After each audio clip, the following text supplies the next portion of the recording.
Good evening, everyone, and welcome to tonight's event titled Misunderstood and Underestimated, a conversation about advocacy and education in partnership with non-speaking students and their families. My name is Caroline Broussard, and I serve as the Vice Chair of the North Region SELPA Community Advisory Committee. We have a fantastic panel lined up this evening, but before I introduce them, I'd like to send a huge thank you to the many folks who helped make this meeting come to fruition this evening. First and foremost, Susie Clement and Anna Johnson for being incredible partners in making this event happen, and Katie Babcock for handling a lot of the behind the scenes work that folks don't get enough credit for. So thank you so much, Katie. So I will introduce our incredible panel this evening. Lucian Gonzalez is 16 years old and is passionate about advocating for non-speaking students. He's a poet and a 10th grade student working toward his high school diploma. This evening, he is joined by his parents, Susie Clement and Lenny Gonzalez, who are both professional photographers. Sorry, give me 1 second. I feel like the background noise on my end is a little bit loud. I'm going to see if I can get that quieted down. Bear with me 1 second.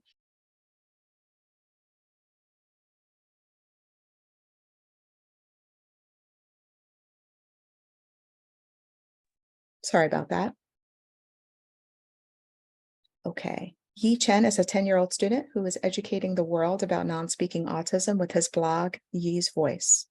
His words will be presented by his mother, Yanling Wang, who is a design director at Meta Inc. And I'm so sorry if I butchered her name. I apologize. Tara Vance is a Melungeon of Romani and Shawnee Native American heritage who grew up in a coal mining camp in West Virginia. She is autistic, dyslexic, ADHD, and apraxic. Vance was a secondary English teacher for 14 years and a dialectical behavioral therapy counselor for 2 years before founding Neuroclastic, an autistic-led nonprofit that provides resources to millions of parents, partners, providers, educators, and individuals every year. She has a bachelor's degree in language arts and literature and secondary education and a Master of Science in industrial and organizational psychology with a focus in diversity, inclusion, and poverty dynamics. Dr. Emily A. Nussbaum, her pronouns are she, hers, teaches courses in interdisciplinary disability studies, disability-centered curriculum, and accessible pedagogy at Mills College in Oakland, California, and teaches intro and advanced qualitative research at the University of San Diego. She is a lecturer in the Disability Studies minor at the University of California, Berkeley. She has worked for 25 years in all facets of education. She began her educational career as an instructional aide in 1995. She was an inclusion facilitator at San Francisco Unified School District and has worked in university-based teacher education for many years. Emily's recent academic efforts have focused on partnerships with multiply marginalized disabled community scholars, resulting in the publication of a children's book, academic articles, public events, and grant-funded projects. Her dissertation titled Vulnerable to Exclusion, a Disability Studies Perspective on Practices at an Inclusive School, won a 2010 American Education Research Association Outstanding Dissertation Award. Most recently, her co-edited book, Centering Diverse Body Minds in Critical Qualitative Inquiry, published by Routledge in 2021, won an American Educational Studies Association 2022 Book Award. Her work has been published in peer-reviewed journals and numerous edited volumes. Emily also spends part of her professional life as an advocate, consultant, and expert witness with families and legal teams in the pursuit of access to high-quality general education contexts and curriculum for students with extensive support needs and those most at risk for educational segregation and low expectations. So again, thank you to all of you for joining us this evening, but a special thank you to our panelists, for without you, this event wouldn't be possible. So I'm going to kick things off with Lenny Gonzalez, who's going to speak, who's going to present to kick us off tonight for our presentation. Thank you so much, Lenny. Hello. Again, this is Lucian's father, Lenny Gonzalez, and he asked me to read his words. Starting off with, I'm Lucian Gonzalez. I'm 16 years old. I'm a non-speaking autistic who communicates by pointing to letters one at a time on a letterboard. So much of my life, people have misjudged me, believed me to be unintelligent, and treated me like a toddler because of how my actions are perceived. Not sure how to express the misery and frustration I felt for so long because it is not true, but my disability made it impossible to show my true self. I'm here tonight in hopes that people watching will learn that non-speakers in their lives are no different than me. I'm hoping you will take this knowledge and treat them differently. I'm here to change lives. So I am Lucian's mom. I'm Susie, and I'm just going to back up and briefly describe how we got here. And while I do that, if anyone has any questions for Lucian that you would like to ask him directly, please put them in the chat, and that way he'll have time to spell his answers and have them ready by the time we hit the Q&A portion. So Lucian started in preschool with the school district at age 3. He had a number of developmental delays and was diagnosed with autism and intellectual disability and placed in a segregated mod severe preschool class. For years, he scored in the bottom 2 percentile of any assessment ever administered to him. He continued on the mod severe track all the way through elementary and into middle school, and year after year, his class did the same early academics like ABCs and days of the week. And while there were some exceptions, school staff generally treated and spoke to these students as though they were much younger, even as they reached their teen years. All of this time, Lucian had no speech and no other means of robust communication. We tried PECs unsuccessfully for years.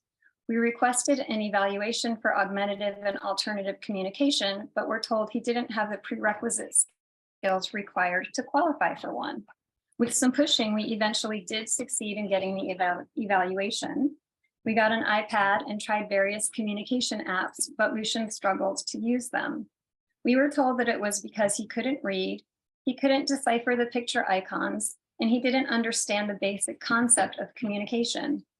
Ultimately, he really only used the device to impulsively request his 2 most preferred items. He kept learning ABCs in school. Finally, around age 11, we discovered an educational method with a completely different approach. It presumed competence, in other words, that Lucian had the ability to learn, think, and understand, and approached his disability as primarily sensory and motor-based, not one of cognition. The method teaches age-appropriate material while using strategies to help the student overcome these sensory and motor challenges. Over time, students learn the skill of pointing to letters on a letterboard to demonstrate their understanding of academic lessons. We used this approach outside of school, and it was a slow build, but it worked. The problem wasn't that Lucian didn't understand things. It was that his severe apraxia creates a disconnect between his brain and his body simply doesn't do what his brain tells it to. With the right supports and a lot of hard work, Lucian mastered the body control needed to purposefully point to the letterboard. First, he answered questions about lessons by selecting from 2 choices, and then by spelling the answers. If he struggled, we didn't assume it was because he didn't know the answer he had just been taught, but rather that he needed help getting his body to perform correctly to demonstrate his knowledge. Eventually, he learned how to accurately spell to not only answer academic questions, but express his own original thoughts. He was able to openly communicate for the first time ever. He showed us that he is literate and quite smart. When he was reassessed using his preferred communication method, he scored well above his age level in both verbal ability and math. He also showed us that he is a complex, insightful human with a love of poetry, a dry sense of humor, and a strong sense of social justice. To demonstrate, I'd like to share a few quotes I've gathered over the years that I like to call Lucianisms. A big theme before we sorted out his schooling was his eagerness to learn, and he would often spell things like, "I am thirsty for education." And once, after doing some algebraic word problems, he spelled, "I like this kind of math. It's like how I get happy when I solve a mystery." He describes his challenges with body control. Once, he brought me a science book to do a lesson with him, but then he immediately ran away. When I asked why, he spelled, "My body was taunting me. I love science and I want to learn, but I toil in vain because my body won't obey my brain. Once we were discussing a movie where the main character behaves badly, but in the end redeems himself, and Lucian spelled, I nightly dream of my own redemption from my underperforming body. He's a teenager. Once while getting ready for school on a rainy day, he spelled, my bed is not doing its job, not sure why I'm not in it. And then there was the time that he spelled, stop telling people that I can spell because I feel embarrassed when you talk plainly about me. He sat back and watched me sputter and protest this for a while because I couldn't stand the idea of not being able to brag about him. Then he leaned in, tapped the board and spelled, I'm loving how far I can take this joke. My lunchtime is really boring, but now I can laugh at you. I'm really okay with you telling people. He craves connections. I'm so happy close friends are at my school. They are so inspiring. He is passionate about helping other non-speakers. This is something he expresses often. I really very much don't want kids relegated to baby classes. Stop making my friends do boring school. Not sure I can harp on this forever. Not sure I can act happy when my friends are stuck in baby classes. Not sure I can stand it. Not sure I'm not going to go crazy. I can't not think about it. And finally, in answer to an interview question, describe yourself, he responded, I am a free-thinking student of humanity. And to, what do you want people to know about you? He replied simply, I am an intelligent boy with many things to say. Please understand that Lucian is not a 1 in a million miracle among non-speakers. The only miraculous thing here is that we managed to find our way to the truth about his disability and support him properly, despite all of the misconceptions that steered us wrong for so many years. We fought so hard for what we thought he needed, but we were working with incorrect information. We now know that many of the approaches we used not only didn't help Lucian, they actively hurt him.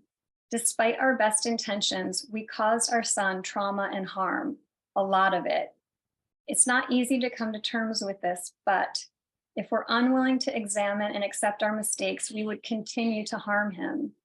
The bottom line is that once we know better, we must do better, even when it's deeply uncomfortable. I know it's not easy. Even after Lucian was able to demonstrate his abilities, he actually spelled, I'm so excited to show you my intelligence in front of his IEP team. It was incredibly difficult to get any meaningful changes in his academic program in the mod severe classroom. He ultimately moved to a different school that is over an hour's drive away, but it's worth it because they correctly understand and support his disability. He is now doing grade level classes, working toward a high school diploma, and is a valued and respected member of his school community.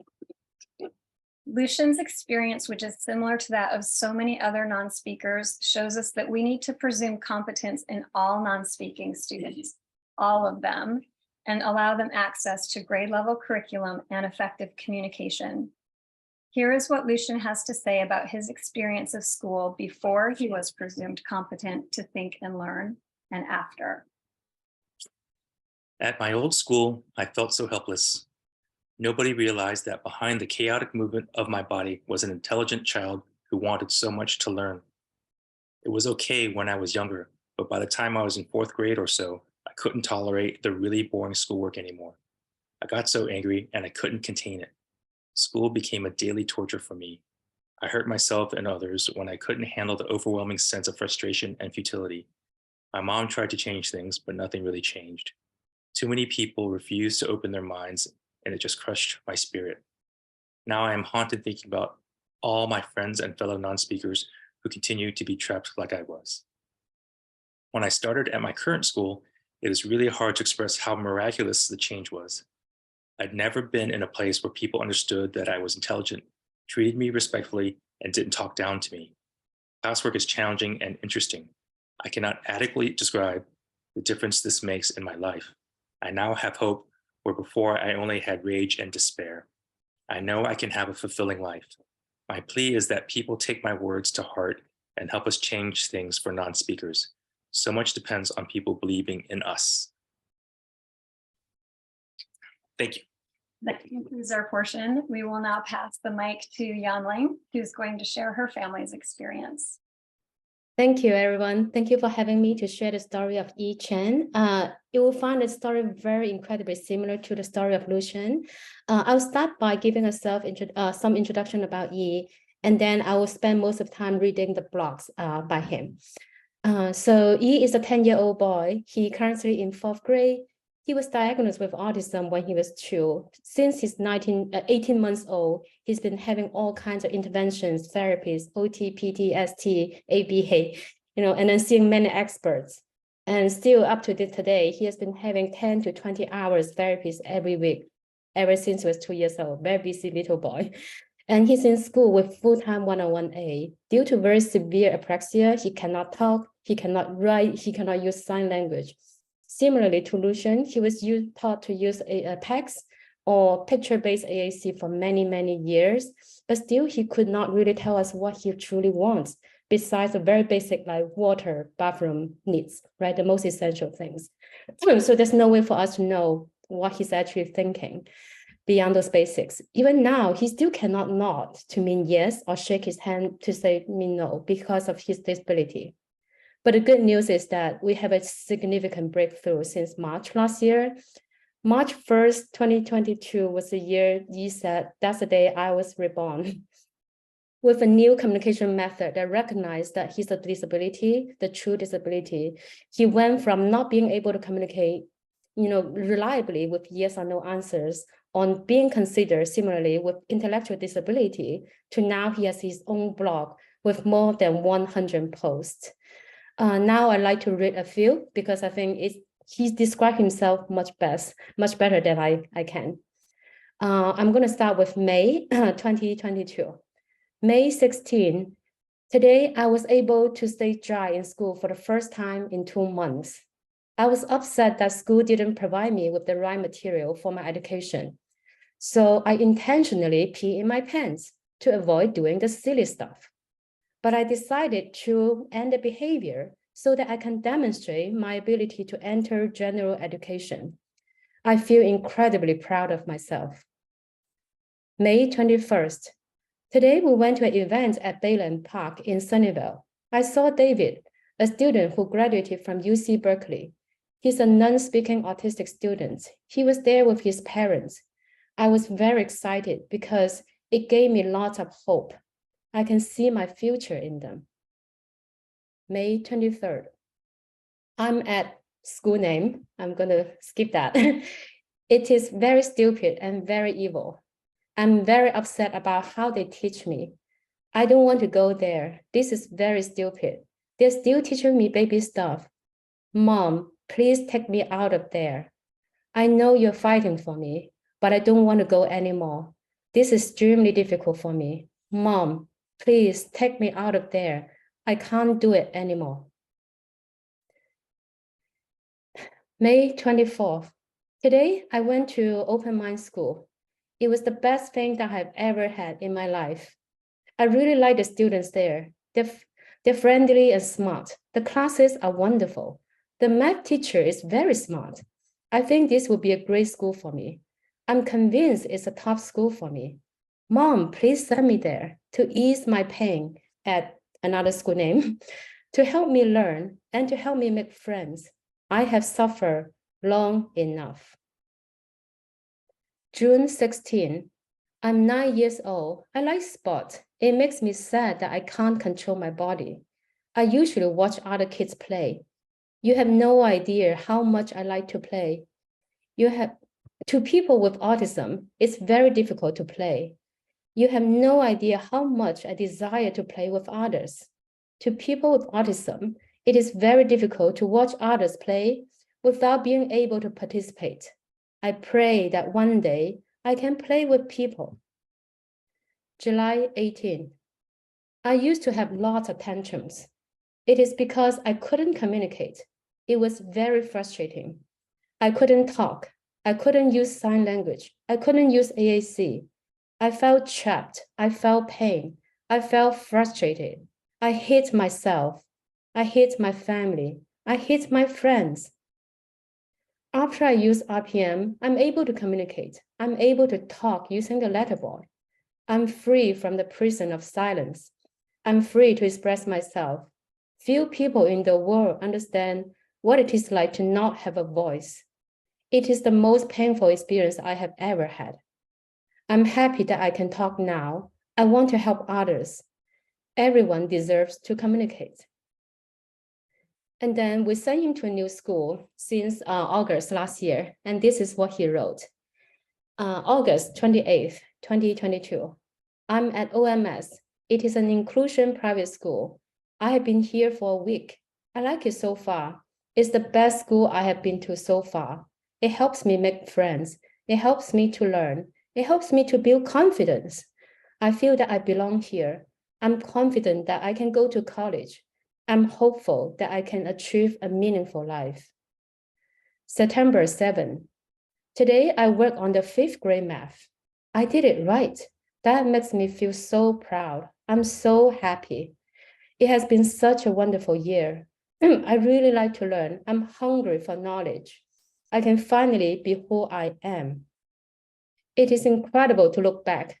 I was not learning anything at all. I was treated like a baby, but I no longer need to suffer. So now I want to fast forward to earlier this year, March 19. On Tuesday, Mom and Lang came to OMS for teacher-parent conference. I was very excited. It's the first time I joined a meeting about me. It's my first time creating a portfolio. I was really proud of myself. I was there to participate. It was really nice to see that people appreciate my ability in school. I was very happy. It's refreshing to have a school that believes in me. April 15. I was really, really upset when Grandma said that I could talk. I just didn't want to. I was so mad. I want to scream. I would trade anything to be able to talk. It's my biggest desire. I really want to talk. I want to cry. I want to pay a visit to Grandma. I want to show her that I have made so much progress. I want the whole world to know that I'm smart. I want to show them what I'm capable of. I especially want to show people in public school that I'm smart. I want to change the world. I want a world where everyone is treated with respect, including people with autism. I really want to make a difference. I know I can. I know I will. I know I'm capable. I know I'm strong. I want to go to college and get a degree. I want to make a difference in the world. I will. So yes, I believe in him. I know he will, and he will make a difference. I don't think that people ever intentionally want to make things hard for him or for the families with non-speakers. I think that's never the case. It's just in the past that non-speakers, they simply had no way to communicate to the outside world or for the outside world to understand who they truly are. So I'm hoping by sharing e-story here, we can help people to stay open-minded and understand what it is like for somebody to not have a voice ever, and how big a difference it could be if for them we provide accommodation so that they can have a voice, so that they can access meaningful education and have a meaningful life. Thank you. Yanling, Susie, Lenny, Lucian, thank you so much for sharing your stories and for being vulnerable with us this evening. Just really appreciate your willingness to share so that we could all learn. I would like at this time to pass the mic to Tara Vance, who's going to present on Not All Behavior is Communication. Tara, welcome. Thank you so much for being with us this evening. Hi, thank you so much, and thank you all for having me. Can everybody see this? Okay, Yep. great. Okay. Oh, that's what I needed to do. Okay, There you there we go. Cool. So I've asked Susie to remind me because of my time as we go through, so she is not being rude if she interrupts me, but I can't see the chat at the same time as full screen presenting, so I might need that. So I want to talk today about motor disinhibition. But I want to tell you a very quick story about myself. I was a teacher for 14 years, and that is not exactly an upward mobility kind of, profession that I tried very hard. I was probably trying harder than everyone else. And I had gotten myself into this position where I was developing like an entire school system's curricula and approach to anti-bullying. And that was a passion for me. And during this meeting that I had with representatives from our state and from our school board and some other really big, important people, I made bird sounds in the middle of the meeting. And I had no explanation for what I was doing. And I kept on putting my hands up under my arms. I was nervous. I had no idea I was nervous because I can't feel what's going on in my body. My body does not talk to my brain very well. And sometimes when people would start talking, I would just slam my hands down on the table really hard and scare everyone. And this kind of thing happened to me, not all the time, but at the worst times throughout my life. And I had no idea what was going on. This was motor disinhibition. I am dyslexic, I'm autistic, I have tic disorder, but I didn't get diagnosed with tic disorder until a few years ago, even though I've had this all my life. And I want to talk about how all of that is possible and what's going on neurologically.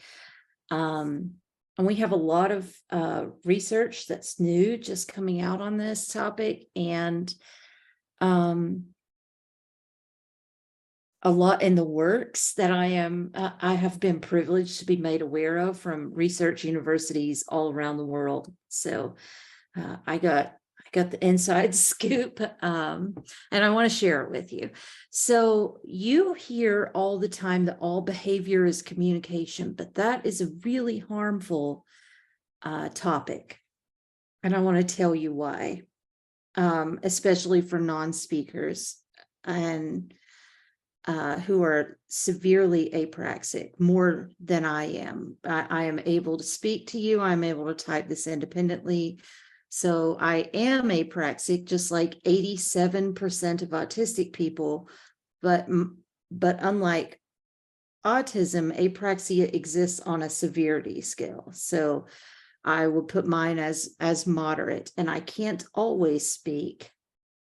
And I couldn't speak to you right now if my camera were on, because the distraction of that would just derail my thoughts too much. And I would be thinking too much about what my body was doing, and I would not be able to focus enough to make words happen. So tears is a good example of how not all behavior is communication that everyone can relate to. You could be communicating that you're sad and that you want support, or you could be sad but not want people to know, and your face is betraying you because you really want to hide your emotions and your vulnerability. You could just have a neurological condition that causes you to have random tears that are not in any way related to emotions, or you could have allergies or someone chopping onions, and that is not communication at all. It's a thing your body's doing. If you sneeze, that's not communication. It might indicate something to people, but it's not for other people. It's not an exchange of messages. So that's what we mean by not all behavior is for you. And when you have severely apraxic non-speakers, almost all apraxic people also have motor disinhibition, and they cannot control what their bodies are doing. There are 3 categories that we divide disinhibition into, and then we could break it down even more from here, but we'll keep it simple. Motor disinhibition is things that your body does. So your mouth with speech. So a lot of apraxic non-speakers actually never stop speaking, but what's coming out is not at all related to what they actually want to say. But some apraxic non-speakers don't use any words, and some have a few words, but not enough to convey, not enough spoken words, rather, to convey the complexity of their thoughts. Emotional disinhibition, we see as compulsive feelings, intense emotions that are disproportionate or completely unrelated to things that just happen. And cognitive disinhibition is being unable to filter or stop intrusive, irrelevant, inappropriate, nonsensical, or overwhelming thoughts, like with OCD. Everyone gets intrusive thoughts, but when you can't get those out of your head and they get stuck on a loop like a train on a track, that becomes a disinhibition thing where your brain cannot filter urges, including intrusive thoughts. And so people get stuck and think, is this my personality? I just thought about someone I love dying. Why am I doing that? Is that what I want? No, that couldn't be what I want. Am I a terrible person? And so people who have one kind of disinhibition often have all three types of disinhibition, but not always. When we look at things like obsessive compulsive disorder, apraxia, Tourette syndrome and tic disorders, and addiction even, these things all largely are coming from the same parts of the brain. And so we see a lot of overlap in these diagnoses and conditions. And they're extremely common for neurodivergent people like myself to have, a whole neuro cocktail constellation of diagnoses, because it's the same parts of the brain. I won't bore you with too much neuroscience, but that's mostly your motor cortex and your sensory cortices in your brain. Just signals are not stopping, or they are not getting to where they need to go. Somewhere there's an interruption. To make speech happen, 6 different cortices in the brain have to communicate with each other.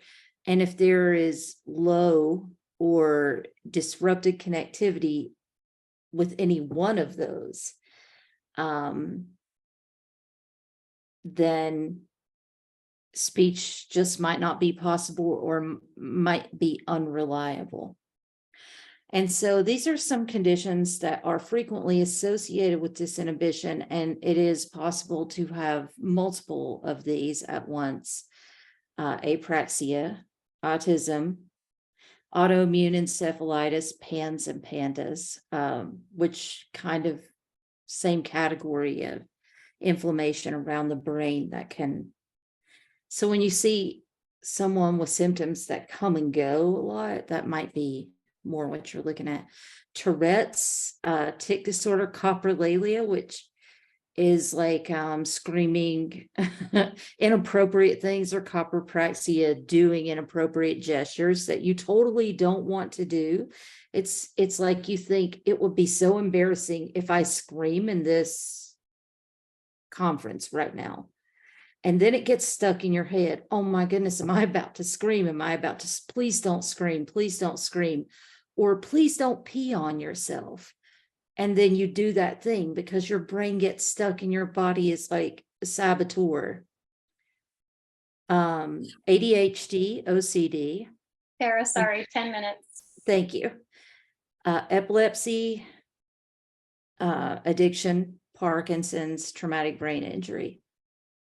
So these are some signs of maybe having motor disinhibition and trying to stop doing those things that you don't want to do.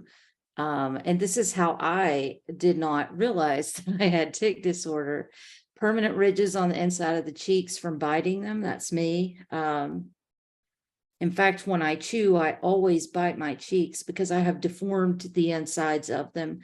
And I only have a few molars left because I have broken them from how much I grind my teeth trying to not do external things that people will notice more. Chewed up and mangled fingernails, missing or pulled out patches of hair, scabbed over lips, eating after painfully full, things like that. Touching things while you walk past them. You see a lot of autistic people do that. That's a motor disinhibition thing. So these compulsive behaviors are maybe communication and maybe complete and utter nonsense and completely unrelated to what the person wants to communicate with you. And we encourage people that autistic people need to stim, and that's that self-stimulating repetitive behavior, like rocking, flapping, and things like that. But it's extremely possible for non-speakers who have some repetitive behaviors that they actually don't want to be doing those things at all, that it's not a healthy regulating stim, but it's a thing that they're doing because their body is kind of sabotaging them. And so we'll talk about that a little bit more, because how can we value the consent of non-speakers and not violate their autonomy, but also support them if they have disinhibition? It's really hard to be able to know if non-speakers are doing things because of disinhibition or because that's actually something that they want to communicate. But we can't pretend that their external behavior is communicating the apex of their capacity to learn, so that we say, please go get me that cup over there, and they bring back the whole table with no cup on it, or they bring back a desk or something. That does not mean that they don't understand what a cup is. It means possibly that their body just is not complying with their brain. So these are some things that non-speakers that I personally work with and just love and respect young people have to say about their own body. Sabrina Guerra says, I lack the ability to make my body respond to my will. I often pay for that through others, believing I wish for things I don't, am ignorant of things I am not, and think or feel things far from the truth. Please ask me for the reason you seek. And Trevor is co-authoring a book with me right now. He is a teen non-speaker. He says, simply looking at me gives you exactly zero information about who I am. If you saw me at the store, you would see my stimmy hands and hear my scripts and think I am stupid. If you actually got to know me, you would realize I'm a snarky, smart teenager operating a body of a fool. My brain and body don't talk well to each other. It's like they run different operating systems. And when Trevor says this, I read this and I'm like, this is the most seen I have ever felt, because my body does not work with my brain. And I have never been able to communicate that because I didn't have the language for it. So I spend my entire life making sure that as many people have the language to talk about this so that they don't suffer as much as I did. And as much as I suffered, Lucian and Trevor will suffer much more, because at least I can speak with my words and be believed. Sarah, 5 minutes, sorry. Thank you. So the idea that people can be mentally competent but struggle to control their body is completely normal when we talk about someone who gets injured or has a stroke, but it's not true when people think about autism. Apraxia does not discriminate, so neither should we when we assign the possibility of intelligence to humans. And then Wyatt, this is so important. He says, I keep speaking all done when I mean, love to get to work. I would really like to be doing piano lessons. I would really like to be doing lessons for school and helping with chores. But instead, I shout all done and get stressed over not being able to control my body. Make me get to work, I shout. Make me have a good life, but nobody listens. It's all in my head. Can you imagine that you keep saying all done or go home, but you want to stay and people are taking you home and shutting things down when you really want to keep going? Ashna is amazing. She met her principal and screamed hallelujah. And he says, I'm flattered, but she had no reason to be saying that. It just came out because apraxia, motor disinhibition. And William in this talks about how his mom has a hard time because she asks him a question. His mouth says one thing, but then he uses a letter board and spells the opposite. And she's having a hard time figuring out which one should she trust, the letter board or his spoken words. But he's saying, always trust what I spell on my letter board. So this is what we need to do. Anne Donnellan is just an amazing disability rights pioneer and scholar. And she came up with a framework called the least dangerous assumption. And this is when, because of motor planning and motor disability, you cannot tell from looking at someone what their capacity is. So the least dangerous assumption is to presume that they can hear you, that their body is not doing what their brain wants, and that they can be learning, and that they should be getting age-appropriate materials. And so that's what presuming competence means. And we don't do that enough for non-speakers. And they're all telling us the same thing.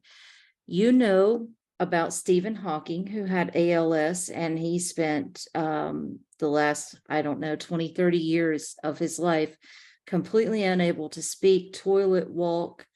But then he had assistive technology to help him compose some of the most formative books on theoretical quantum physics ever. If you just saw him, though, you would not be able to look at him and tell what he was capable of without that technology and without the appropriate accommodations. And so we really have to try harder. And it's a human rights violation to not try harder to give our non-speaking students a free and appropriate education. And that includes the communication access that works for them, whatever it is. Final minute, Tara. That was my last slide, so. Perfect. You have one. Thank you. You have 40 seconds. Thank you so much, Tara. Really appreciate your incredibly informative presentation. I just want to mention, it's been mentioned a couple of times in the chat, but I apologize that I didn't mention it vocally, that there will be a Q&A session following our last presentation, which is coming up from Dr. Nussbaum, who will be speaking on advocacy support for non-speaking students. Thank you so much, Dr. Nussbaum, for being with us this evening and for presenting. Really appreciate you. I'm going to pass the mic to you now. Thank you so much.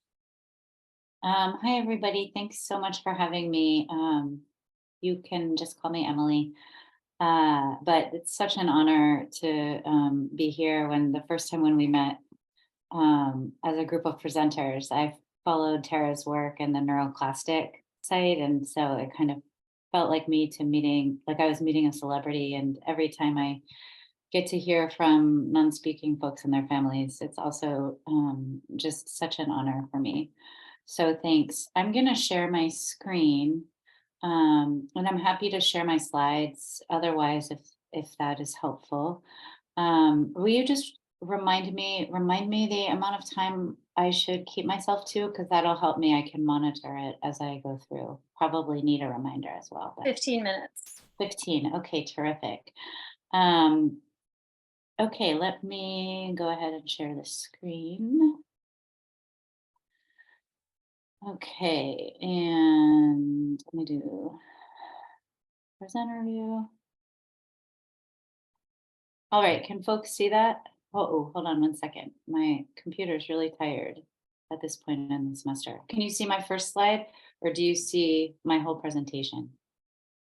We see your whole presentation. I think you want to hit use slideshow. Oh, yeah, I always get that mixed up. It's but okay, how me many, too. like years into using Zoom do I get There you that? go. Great. All right. So I'm just going to talk quickly. I feel like, Tara, your presentation left off at a perfect place for me. I'm going to start off talking about just presuming competence really briefly. I'm then going to complicate and talk about what I see as the fallacy of standardized assessment for lots of kids, but especially for non-speaking kids, and we'll focus on that. And then I'm just going to give a few advocacy tips to considering how to like really think about what advocacy in an IEP looks like, and with even just some ways to think about supporting kids at home, right, in the ways we live our lives as families and community, and a part of a lot of other spaces besides school. So I often ask this question of educators and special educators around presuming competence to try to imagine what it would feel like to have your competence called into question every day, and to be presumed incompetent until you could prove otherwise. And I know a lot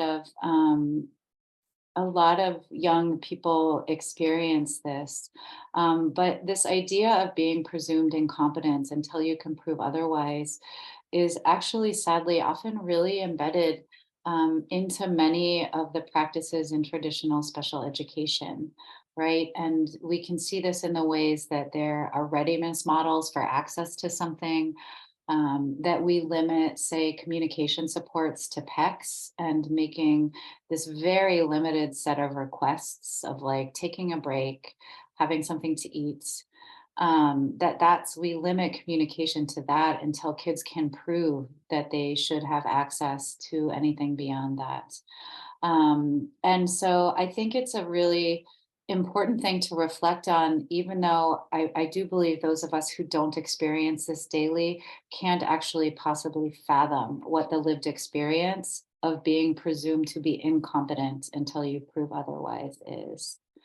And so 4 reasons to presume competence are: 1, expectations matter. We all know this. We think about this a lot for kids who are speaking and kids who are not labeled with disability. That IQ and standardized tests that claim to measure capacity are inherently flawed. I'm going to do just a quick overview of why this is. We know these tests are racist. These tests are also ableist. And I'll talk about, when I share that, my background as a qualitative researcher, and as someone who really looks to people that live with disabled body minds. And I use the concept of the body mind. I think it's really relevant to what Tara shared, in that our bodies and minds are interrelated, and that we experience disability or impairment like across these spaces, right? So standardized tests that claim to measure capacity according to a quantitative measure are flawed, right? So also, for those who don't communicate verbally and who don't have access to robust systems of augmented communication, we actually have no idea what they know, can do, how they learn, how they demonstrate knowledge. And I think, the stories from Lucien and Yi, as well as perhaps what was on some of Tara's slides, like make this so abundantly clear, right? How until we are really supporting students in access to robust systems of augmented communication, we cannot make any assumptions about what someone knows, what they can do, how they learn, and how they can show us what they know. That's the least dangerous assumption, part of that Tara referred to, right? So this allows us to make the least dangerous assumption, excuse me, about the students that we work with.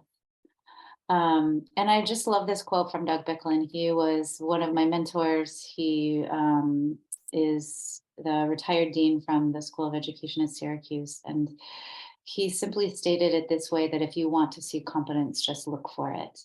And it really is that easy, except for when we are framed in traditional deficit-laden frameworks, right? And often these are the ones associated with special education practices, we don't see it, right? We are taught that you can only see competence through normative ways of being, right? Through neurotypical ways of existing in the world, responding to tests, etc. But it's like so powerful. I mean, I like feel so much just thinking of these words, right? If we want to see competence, just look for it.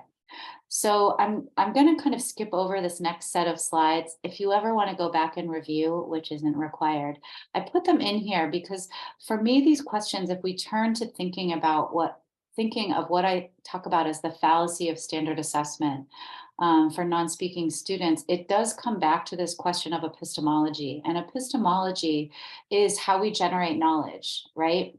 As a university researcher, as part of my role as a university researcher, I think about epistemology a lot, right? What counts as knowledge? Who gets to be the experts in creating knowledge? I experiencing the privilege of quantitative research in this way. I am a qualitative scholar. The questions that I ask and the ways I look for answers is in very non-traditional qualitative research methods. So we can contrast positivism, right, which is sort of how we think of traditional special education approaches to research versus what I think of as constructivism, right, or these more holistic orientations in which we can position these relative to one another of objectivity, researchers being experts. This is where we see the use of standard assessment as being like generating higher knowledge, right? And, you know, somebody may go in and observe for an hour as a way to supplement sort of a full set of standard quantitative assessments they do, versus thinking of this idea that truth, right, knowledge, it exists between people. It exists in our relationships and the way we exist with one another. And if we believe this, we would also believe that individuals with disabilities and their families are partners and experts. And for me, this is really important. This difference in epistemology, how we know what we know, how we make new knowledge is important because it informs theories of disability. And then it also informs our research methods. How do we study what we want to learn about, right? So we can see the use of scientific method, quantitative, experimental design. You often see this with kids with more extensive support needs in special education research that's called multiple baseline design, but it all relies on quantitative measurement of something that like can be observed and is deemed to be objective. The testing results, and I know parents know this, right? Like I deconstruct these reports all the time with families. The testing gets used to identify deficit as compared to a norm, and some idealized norm that is an ableist norm. It's a racist norm and it's a classist norm. And I'm very specific when I address those things. Versus the kind of orientation that I have in the world and how I understand people, how I understand seeking knowledge and how I do my research. which is constructivism, which might use a range of qualitative or sometimes quantitative methods through multiple disciplines. But the most important is that people with disabilities, oops, I left off a word, and their families are experts. And so again, why should you care about these things that I just threw out you, right? Is in this side-by-side comparison. And it's very important because it is positivism that undergirds standard assessments. And often like really the foundations of traditional special education practice. Versus constructivism, which assumes we all exist in this world together and that we all influence how we respond to one another, right? So there is really nothing more objective about that standard testing format and structure in my mind, right? That's a highly subjective experience as well. This constructivist or holistic approach, the way I think about, the way I try to teach teachers, embraces relationality. And again, families and individuals with disability are the most expert in their lives. This is who we have the most to learn from. And I talk to teachers about this a lot, and education professionals, like we might go to school to learn some things, but those things are in service of others. And they have to be in service of those who are the most vulnerable, as well as those people who are the most vulnerable and the most experts in their lives. And that essential to this way of engaging in the process is being able to see ourselves reflected in another person. Sorry to interrupt, just 5-minute warning. Sure. So I would also just say that standard testing for non-speaking students is not a reliable or valid source of knowledge. For a handful of reasons, the privileging of spoken communication to respond in standard assessments, and then the very limited ways that we often give non-speaking students access to augmented communication. And it's been talked about before by both Lucienne and Yi, as well as Tara talked about it, right? The very limited ability to communicate that might come from being given PECS icons, etc. And the assumption of able-bodiedness in the standard assessment process too, right? It assumes a certain way of being in one's body, mind, in the world, which then is required to respond in a certain way. So I'm going to skip over the early slides in this just to get to a few strategy-based slides. I'm happy to share this. I could talk for days about capacity building versus deficit finding.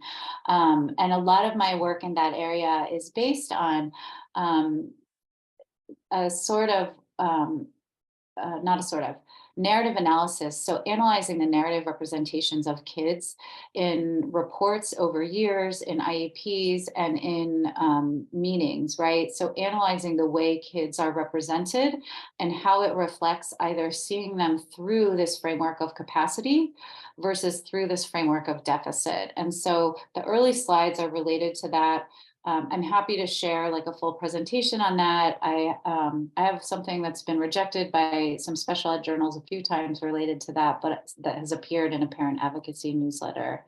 So, oh gosh, I didn't realize these had transitions in them. I apologize if this is not good visually for anybody. So I'm going to skip over a few slides. And so when I talk about a capacity building framework, it is not just talking about student strengths or saying nice things about a student. It is a way to understand an individual fully, right? Including the things they may do that challenge us the most from this place of capacity. And so for me, why to use it is that it repositions students. It takes them out of the problem position, and it removes problems from them and shifts them to educational professionals. And it leads to more meaningful and student-focused educational decision-making and learning opportunities. And for me, I also think like it just feels better, right? Like it's how we all want to be viewed, even when we're at our worst, right? We might want to see that as evidence of our capacity and need for support in the world versus as evidence of our deficit. So I have just a few examples. I'm going to skip these. You can go back and look at them. And I have a lot more extensive work in this area. But I just wanted to end in my last couple minutes with what this can look like within the IEP documents. So capacity building within the IEP, one, presuming competence, right? Give access to high quality academics written into goals. And I often encourage families and IEP teams to, of course, the other parts of the IEP are very important, but the goals are really the teeth of an IEP, right? And so any kinds of accommodations, supports, and tools we list for students elsewhere, we need to bring those into goals. We need to give access to academics, writing that into goals. We should think about communication supports as more than PECs. We should use plain language to describe communication access for students, and that we should recognize individual students' body minds. And it's why, for me, I like to even think beyond what this notion of quote behavior is, right? Because for me, it's actually a really limited and limiting construct, right? Versus how do we think of recognition of an individual student and their body mind and what that brings in to the educational space. And capacity building within your own child's life, thinking across the language that we use, making sure it's age appropriate language, words, our vocabulary and our tone. And remembering that as families and friends, we're models of age appropriateness to friends and community members, and to use language in ways that demonstrate competence. We can also think about the ways we provide support to our kids by first remembering that we all rely on support from others, all of us, and that our lives are interdependent. I think about that actually in relation to the IEP goals, where I see teams wanting to strip out accommodations and tools from IEP goals and this focus on independence. And every time I was talking to Susie earlier today, I was like, God, how many of us rely on calendar notifications to actually function anymore? And I was like, my professional life would completely fall apart without calendar notifications that were set to my time zone. I couldn't function. So why can't we do the same thing for non-speaking kids in the context of their school lives and out of school lives? Support should always promote dignity and autonomy, right? And again, we don't want to conflate autonomy with independence. Support provided with dignity can facilitate autonomy, and support should enable someone to have choices, and real choices, not the choice of I want a break or I want a snack. It should give someone control over their life, and again, meaningful control. And it should allow them to participate and contribute in ways that are important to them, not in the ways that we dictate, but in the ways that are important to them. And finally, I'll just end with thinking about how do we give access to our kids? How do we give them access to things from a capacity building framework? Just thinking about information, conversations, et cetera, that we would give to a speaking child of the same age. In educational settings, too often I see kids at middle school and high school reviewing the day of the week, the calendar, the weather. These are kids that have been doing that every single day of their lives since they were 5 years old. And we should assume competence and make the least dangerous assumption about them. So how do we do this at home, right? How do we watch the news or listen to NPR, if you listen to NPR, and talk about those things with our kids? How do we also think about giving access to things that can build and broaden interests and build knowledge at home that kids don't get at school, right? So using all kinds of technological access, whether it's documentaries, age appropriate novels in the form of audiobooks, experiences in the community that other kids might be getting through field trips, etc. So yeah, those are just some general tips, and these are all really based on the kinds of things that should be happening at school and that I encourage with school teams, but we can also think about ways to build on and augment these at home. Okay, so thank you so much. I'll stop my share. Yeah, I hope I didn't overextend my time. Thank you so much, Emily. Really appreciate your really informative presentation. At long last, we're at the Q&A section of our meeting. Thank you all so much for hanging in there with us. I'd like to hold space for questions that were directed to Lucian and Yi. I give the floor to you if you want to answer those live or in the chat, totally up to you, no pressure at all, but definitely wanted to make sure that we prioritized those questions first. Yeah, Lucian did answer. I saw, I think, 3 questions that came through, and he answered them. One was the name of his current school, which is Open Mind School. And are there other non-speakers there? He answered, yes, some, but not all. There was a question about what subject at school feels easiest with having to spell your work out. And he said ELA. And then he said that math is the hardest. And I do his math homework with him, so I can attest that that is true. And then someone asked a question about whether his spelling was always accurate, what he wanted to say. And he said that his spelling is always accurate. Excellent. Thank you so much, Susie.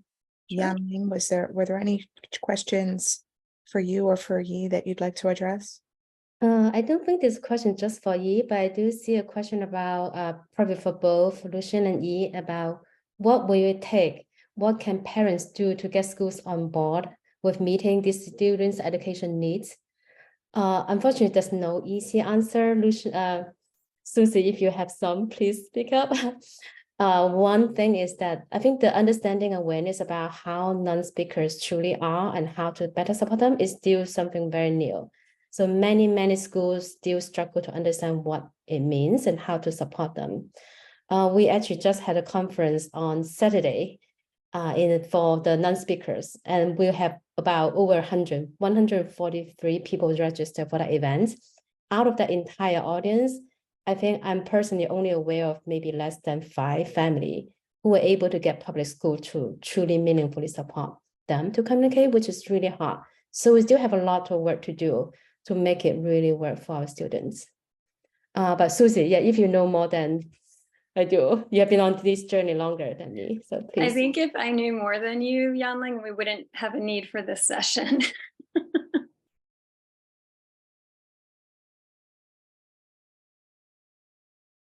Thank you so much, Susie and Yangling. I appreciate it. If you have any questions, either for any of our panelists, please feel free to raise your hand.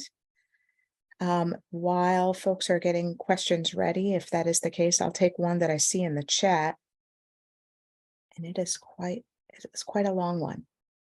It says the phenomenon of non-speakers having huge communication breakthroughs with letter boards is joyfully becoming more and more frequent as word gets out among families. Sometimes this is a several years long process before a student becomes fluid on the board with several partners. What will it take? What can a parent do? Oh, is this the one that you just read, Yangling? I'm so sorry. You cut to the chase, which was awesome. Thank you. And I hope you all see the love in the chat for your students who are so gracious in spending their time with us this evening and sharing their thoughts and words. Lots of love for them in the chat. Again, this time is for Q&A. So if you have any questions, feel free to drop them in the chat or raise your hands. There's a question in the chat. Caroline, you want me to read it? Sure. This is from Andrea. It says, thank you so much, Lucian and Yi. Oh, it's moving now. Okay. Yi Chen and your parents for sharing. I was wondering if you would or do use a regular keyboard for writing and typing or a large format keyboard, or why do you prefer the supported letterboard versus a keyboard? I think for actually many of students that because of praxia, because how fine motor skills is still a goal that we'll work on since he was 18 months old, we've been having OT and intensive OT multiple hours a week, but still that's an area because his name is fairly simple, right? E with probably the most simple name to write, but he still cannot hold a pen to write that. So that's the amount of disability he has. And the reason why letterboard is easier compared to a keyboard iPad is that it's just larger on a space. Number one, it's larger, has more space, so it's less likely to hit on the wrong thing. He still will hit on the wrong thing. But at the same time, we are practicing typing. Now he's practicing typing on iPad, and our goal at this point is typing 5 words per day. Versus on a letterboard, he can write a whole journal, do his reading comprehension homework, do his math homework using letterboard a lot faster. So that's where we are now, but every student is on the different path, and some might get to the iPad or keyboard faster than others. Susie, anything else you want to add? Well, I can't ask Lucian because he did such a great job of sitting with us for so long, but it was time for him to go for a walk. So he stepped out, but he has been asked this before, so I feel like I can speak to it a little bit. For him, the tactile experience is really important. And so we sometimes use a laminated letterboard like this, but if we use this, this one doesn't have it, but we'll often put a little rolled piece of tape on each of the letters. So he has like more of a target and that tactile feeling of, when he hits the target. We also use the plastic stencil that where he's actually touching or putting a pencil through the hole that is the letter. He can use a keyboard as well, but it's like getting the amount of pressure right to push the button the right amount to get it to register and not just kind of brush against it is something that that we need to keep working on. He's also tried doing things on an iPad. People ask a lot why he can't, if he can point at a letterboard, why can't he just point at an iPad? For one thing, the iPad is very overstimulating in a lot of ways to him. So it creates more sensory input that he has to try to filter through and resist all of the OCDs to swipe and things like that.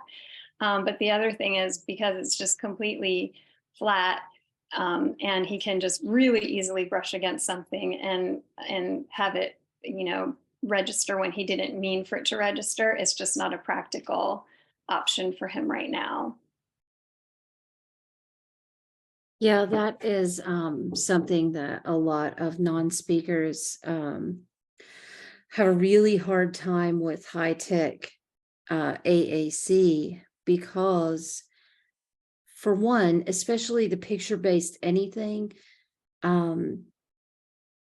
eye tracking and visual tracking is a motor skill. So getting your eyes to focus and also being able to control your focus is, even for adults now, we find ourselves just mindlessly scrolling through things. We go to check email and we're just like, imagine if you had severe disinhibition, how much more so that could be distracting. And so with the picture base, there are so many people who once they get access to reliable communication through spelling, they will say that they spell that they would want juice but touch milk.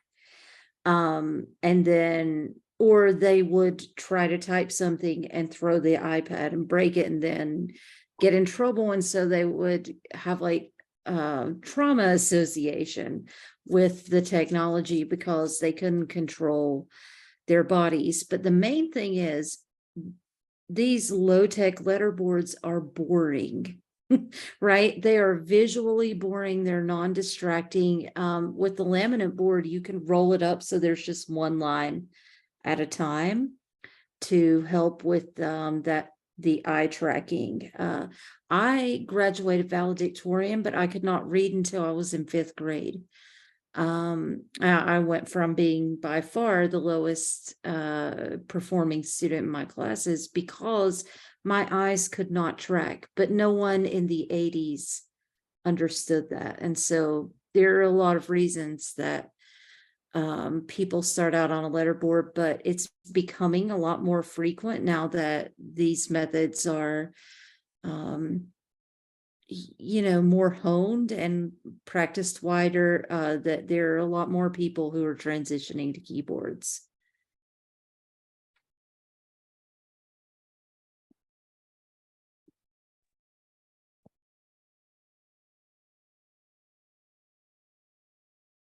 Thank you so much, Tara. I want to answer a question from Jacqueline. Yes, the recording of this presentation will be posted to the North Region SELPA Community Advisory Committee website, probably in a couple of weeks. So if you go to, I think it's www.northregionselpacac.org, click on the tab that says Community Advisory Committee, and then the videos are typically on the left. Most recent should be on top, but we'll get that out to everyone via link as soon as it's ready to be posted.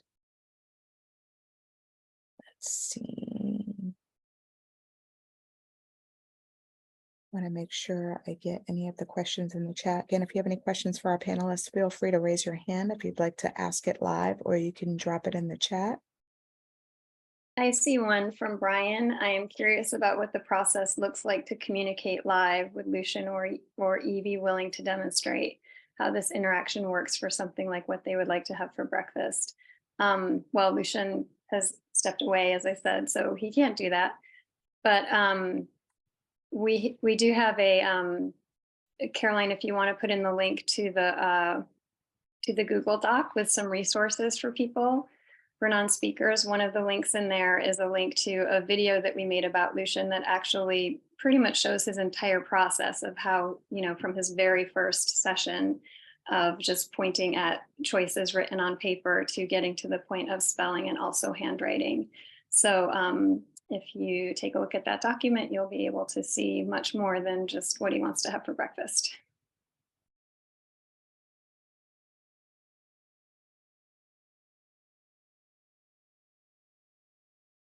There's a question in the chat. When we spoke with our child's speech administrator, she mentioned that letterboards are, quote, facilitated communication, which is not supported by the National Speech Association. Thoughts? How honest can I be? Honest, but Okay, but so rated, G or PG.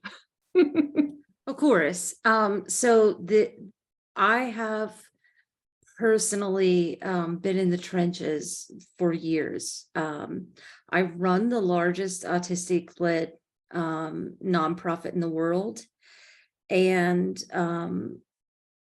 like I was mentioned in legislative proceedings today and late last week in 3 different countries over this issue. The reason is simply because autism is a $3 trillion global industry, and there are so many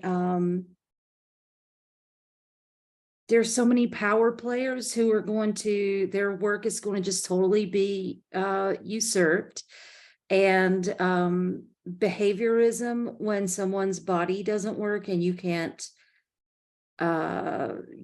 judge tics and motor disinhibition as intentional behavior, then instead of behavioral supports, we start needing more like physical therapy and motor coaching. And so it's a political thing only. It is not facilitated communication to point to a letterboard, because there is no one touching the arm of the person. But there is a growing, but not a currently very large body of research on these methods, because there is such an aggressive push against them, and it is not scientifically based. I'm here to tell you that I'm working with research universities around the world, and it is just, it's all politics. And I'm so sorry that you experience that. A lot of people experience that. Could I ask you a follow-up question to this? Then, are there research studies or, peer-reviewed journal studies in the pipeline regarding this? Yes, and there are already some that show agency, which, to me is absurd. No one right now is questioning if I am the author of the words that are coming out of my mouth. So it is just violent to even demand that non-speakers have to prove that they are the author of their words. And we've been using letterboards for people who have strokes for decades. Because we presume their competence. We know that they're one of the first things that it tends to go, depending on where a stroke is, or other brain injury, is often motor and speech. Because, like I said, 6 different parts of the brain have to coordinate to make that happen. And so we've been using letterboards for other populations, but there is no major global industry regulating and controlling and making fortunes off of those. So it is not political until it becomes autism. And so, yes, my existence as an autistic person is political, and that is, extremely frustrating, but that is our reality. And yeah, I wish that things were different, and I work very hard to make them different. Tara, I'll just add the example, comparing the example of a stroke victim or someone like Stephen Hawking. The difference is that they were fortunate enough to have a period in their lives where they didn't have that impairment. So people don't question that they still have the cognitive ability. Our students that we're talking about never had the luxury of, ever having that. So that's the difference. And we have there's just such a bias against believing that that they could have intelligence when their body looks the way it does on the outside, and they do the things that they do from the outside. Thank you, Susie. Emily, did you want to weigh in? Yeah, I just wanted to say, for me, this ties back to this question of like what counts as knowledge production, right? And it is the privileging of certain forms of knowledge making, particularly as it relates to special education and students labeled with disability. And this happens in university-based teacher preparation in all of the major journals that only privilege certain kinds of articles, right? We talked about, are there peer-reviewed journal articles? Well, the most powerful special education journals will not publish certain kinds of articles. And then it trickles down into the lives of kids in schools, right? We see that happening all of the time in terms of the ways that it trickles down. And so, yeah, and the politics of that. And it's why, too, thinking what Tara was offering, I'm happy to share it. I can't pull it up quickly enough to be able to put it in the chat before we're through, but I'm happy to share an article that came out recently from some dear colleague friends on the East Coast in a peer-reviewed journal called it's about the autism industrial complex, which is what they call it. And it has to do with some of these really mainstream practices that have become the political nature of autism, autistic people, and who gets labeled with autism. And then the like for-profit orientation to a lot of some of the most accepted practices, and thus what school districts, et cetera, accept. So it's a great article. I'm happy to share that, to pass it along if people want to. Very few, Mark. And it's so nice to see you on here, Mark. I only think I know you through social media. But anyway, yeah, Mark said how many autistic people are employed in this megabucks autism industry. So I'm happy to share that as well.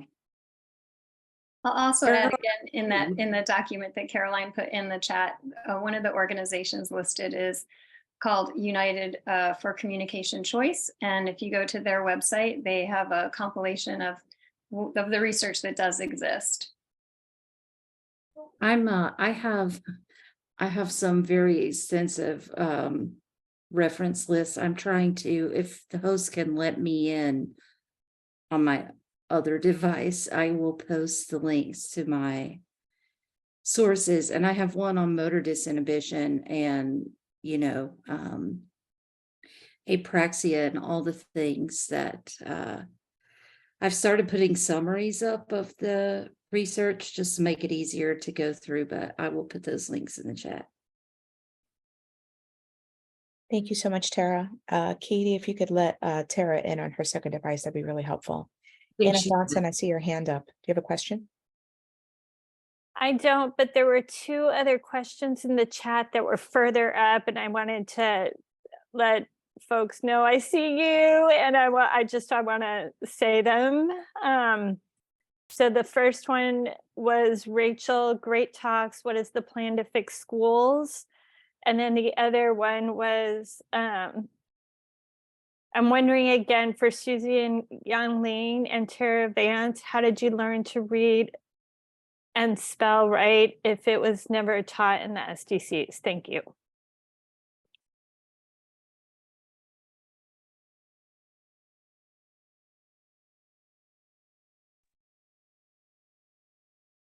Okay, I'll take the reading one. I wish I knew the answer to the fix the schools question, Rachel. Yeah, I mean, Lucian's he's a smart fellow, so he did get exposed to the alphabet a lot. We read to him. He exists in the world, is always taking in information. And I mean, there are plenty of examples of students who learn to read before they start kindergarten. And I've never explicitly asked Lucian how he learned to read, but I'm just kind of going on the assumption that, it's from all of those things and the fact that his brain is really good at pattern recognition, and he actually can read like so fast. So, yeah. Yeah, I can answer that too. So I think one thing I did right before we discovered this communication method was that I kept reading to E, even though he couldn't sit down quiet with me. I remember maybe 5 years ago, I was talking to our BCBA who provide ABA with E, said, my goal was that E can sit down with me for 2 minutes and read the books together, because it seemed like an impossible goal back then. But the good news is that I kept reading half an hour to him, even though he might be just jumping around, knocking on walls, whatever he was doing, his body was doing these random things. But then we read to him day after day. And I think that paid off because the exposure of reading the different books and different materials, he takes all those in. In addition was that during the weekend, our family have a family routine about hiking every weekend. And during those hiking trips, my husband and his brother, 12-year-old, they sometimes talk about the math problem they're learning. So then that's like, oh, that's where you, and then he told us, that's how I learned the 5th grade math, or even 6th grade, even though I'm only 4th grade. So it's like, okay. Yeah, he told us he paid attention. Whatever we're talking about, he paid attention and he learned. Just want to show one more example was that in our house, we speak 3 different languages. But we're always in the past just talk to you in English because we thought one language is already hard enough. We don't want him to learn another language. Why we have another son learning Mandarin and Cantonese. But then it turns out after now we have the letterboard, turns out he actually understand completely all the Mandarin or Cantonese we're talking about. So again, he's just paying attention and he learned no matter what. I'll also add something I heard another non-speaker say in a presentation when he was asked this question. This was actually David Tuplitz, who recently graduated from UC Berkeley. And his answer was, from stupid PEX cards. So they do have the pictures and the words, and they are, these kids have to endure looking at them for many hours for many, many years. And he was being snarky. He actually was, I talked to his mom just at this Saturday's conference. She said, we did, teach him how to read actually. But he was just making the point that, it's not like they're not exposed to language. It's not like they're not exposed to words. So. My daughter is very apraxic. She's 6. She's also autistic and ADHD. but she was reading before she could speak. And she is hyperlexic, and that is pretty common among non-speakers and apraxic people, and also that is supported in research. But yeah, so a lot of autistic people can read very early. I just there is a new book about neurodivergent reading called Reader's Block. That's amazing. I got featured in that one too. But yeah, a lot of us pick up reading, and we read very differently often, and have different takeaways and things. I was a reading teacher for 14 years after not being able to read half of my school years. And it was actually large print that did it for me. That's all I needed, very large print. And so I found a book that had very large print because I was trying to make it easier on myself to do a book report. So I found the one with the fewest words per page. And I could read. I was getting very high test scores, even though I couldn't do any of my in-class assignments. And it was because our test books in the 80s only had 2 questions per page. And they had enormous text, like 1824 font, I don't know, but and we just had to circle, one of the A, B, C, or D answers instead of filling out the little bubbles, because I got lost on the Scantron bubble sheets too, because that's visual tracking. So yeah, large text audiobooks. We call it calling in backup too, with using audiobooks, because that takes a lot of the backup is a more dominant sensory system. So the processing burden becomes auditory, and the eyes only have to follow, but eventually the eyes become good at following, and the audiobook is too slow and they want to get rid of it. And that might be a fast process for some people and a very slow one for others, but always pair the audio with the large print text. Those are my 2 big recommendations to people. Thank you so much, Tara. We're running a little bit over time, so I'm going to take one last question, which I see in the chat. It comes from Andrea, who says, amazing. Currently, how do Yi and Lucian prefer their reading materials? Regular print, audiobook, large print? I can relate to so much of what you've said. For example, my child has a hard time tracking text, especially when the print is small. Currently, Yi prefer the books to read to him because looking at a book is very, very tiring for him. He learns a lot faster by listening, but the book is always present. So when we're reading, he will look at the book. It's just he cannot read out the book for a really long time. So far, we've been just using regular print, and it seems like that's working okay for him. But it is tiring for him. Yeah. I think it's pretty much the same for Lucian. I'll ask him what he prefers, and he often would like me to read him something. I know he's read it himself already, but he likes me to read it. And I think part of it is the visual fatigue. I think part of it is the connection.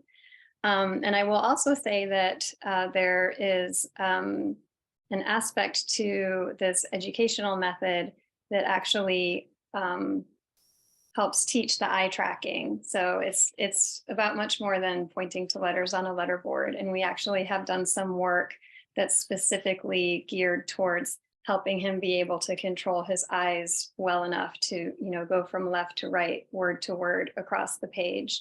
The way he actually reads is photographically. So he just like looks at the whole page, and he has read the whole thing. He doesn't actually read it this way naturally. So we have to actually teach that as a skill, because he struggles with the control over his eyes, and he also gets the very easily the sensory fatigue with his vision. Thank you, Yanling and Susie. Really appreciate you sharing that. I think I missed a couple of things in the chat. I apologize, Mark. I think you had written earlier, could a letter board be designed as a Bluetooth device so that when he hits the letter, it is transmitted to a computer? And Susie Guerra remarked, that's a cool idea. And I think there was later in the chat, making it more lightweight might make it more practical. Rachel replied, there are Bluetooth keyboards people use, but they're heavy compared to a letter board, which is hard for the CRP to do for any length of time, and they are finicky. So it could be a matter of just simply engineering a lighter one. And then Mark also writes, I also wondered if track balls, which work like a mouse, except that you spin a ball to control the cursor, might work well for those with apraxia. Okay. I want to raise up Dr. Marina Wasserman's comment. Lucian and Yi, owning your story can be hard, but not nearly as difficult as navigating your experiences on your own. Embracing vulnerabilities is risky, but so important. Keep sharing your story and being your authentic selves. You have a huge team of supporters cheering you on every step of the way. Thank you for bringing us together tonight. Well, I can't think of a better way to close this session. Thank you so much for that comment, Dr. Wasserman. I want to raise up briefly that this what I hope will be the first of an ongoing conversation dedicated to the advocacy of non-speaking students. This presentation this evening is brought to you by the North Region SELPA Community Advisory Committee. I dropped a flyer earlier in the chat about the Community Advisory Committee, and the webpage is, I just dropped in the chat. We're always looking for additional members to join the committee to help put on really interesting events such as these for education and advocacy. I also want to tee up Sherry Washburn. Our next Community Advisory Committee is on May 22nd at 6 p.m. The business meeting will run about 30 minutes, and then there's going to be a presentation to follow. Sherry, would you like to talk about that presentation? Sure. It'll be an hour and a half, similar format to this, a few panelists, and we're going to be discussing post-secondary transition planning. The overall question we'll be trying to answer is your student's post-secondary transition plan adequate? And we'll have post-secondary transition experts and leaders in the provision of services on our panel: Department of Rehab, Evo Libri,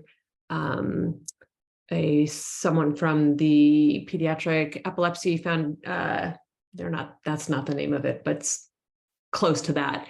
It's a great panel, and even if your student is not of post-secondary transition age yet, they will be. And it's never too soon to start thinking about planning for what's after K-12 education. So I hope you'll join us. Thank you, Sherry. I'm sorry I put you on the spot, and I think your hand was raised, and that's probably not why. No, that was why I was going to ask you to plug it, and you did, and put me on the spot. That's fine. Awesome. Again, huge thank you to our incredible panelists this evening, Susie, Yanling, Tara, Emily. Thank you so much. We wouldn't have had an event tonight without you. And I also want to send a huge thank you to Katie and Anna Johnson, who helped put this together, and for all of you for participating this evening. Thank you so much for being with us tonight. Katie, did you have anything you wanted to share, or no? Okay, that's okay. Nope. Thank you so much, everyone. Really appreciate you being here this evening. Have a wonderful evening. Thank you so much for joining us tonight. Thank you so much.